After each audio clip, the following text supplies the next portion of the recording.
Let's talk about all of this.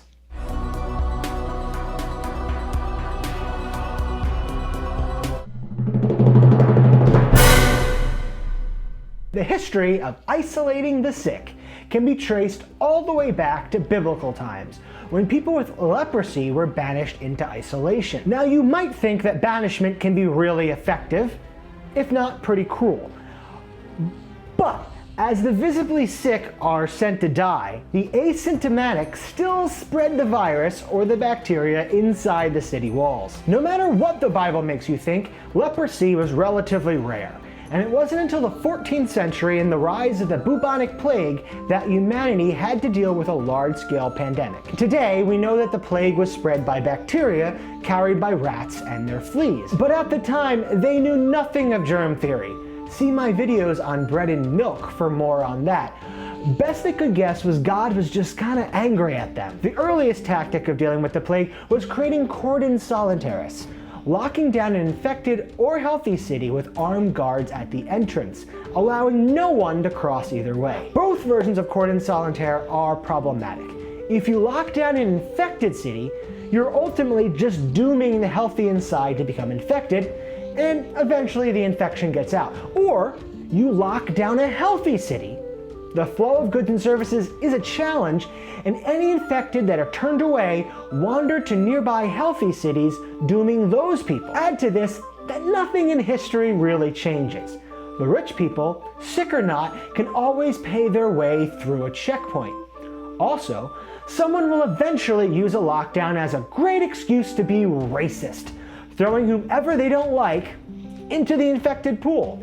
By the 14th century, thanks to the Silk Road to the east, Italy was booming. Unfortunately, even if the east was filled with things like spices, silks, tea, and noodles, it was also where the plague began. And ships are probably rats' favorite place to hang out, just after the subway and the White House. Thankfully, necessity is the mother of invention, and nothing can get in the way of Italians and noodles. So in 1347, in the Venetian-controlled port city of Ragusa, now Dubrovnik, which functioned as the Italians' major hub of their trade to the east, they developed a way to keep trade moving while minimizing risk. Upon arrival into a port, an infected ship would be required to fly a flag, the Yellowjack, which is still used today. Flag or not, each captain would row into a checkpoint station where he would be told before entering the city his ship, crew, and cargo would be assigned to one of 3 different nearby islands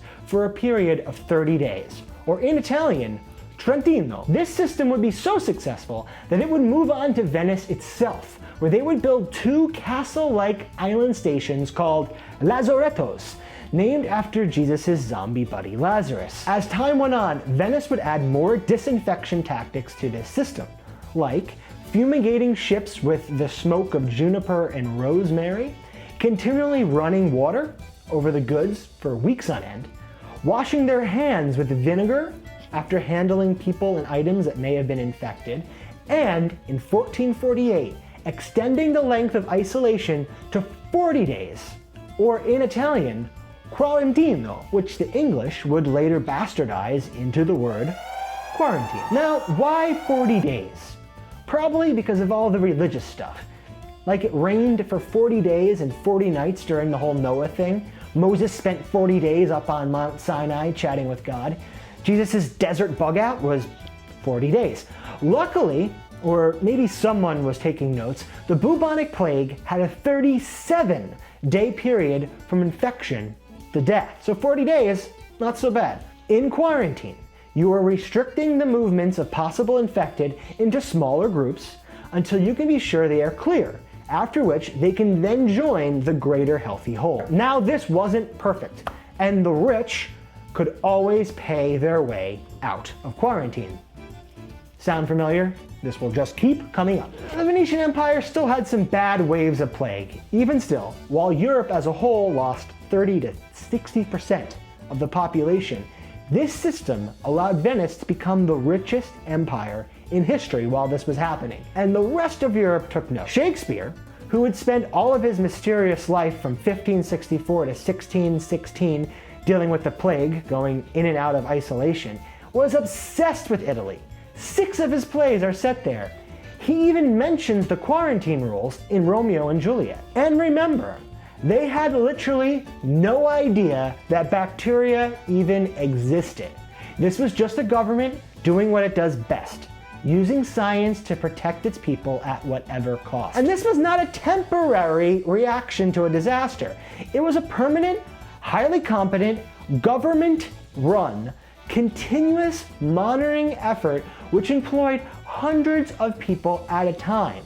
And it would last until Napoleon's conquest of the region in 1787. But despite Napoleon and his well-traveled penis, see my video, this system of island new arrival quarantine would live on to be the basis of immigration centers like New York's Ellis Island. The word quarantine has continually evolved.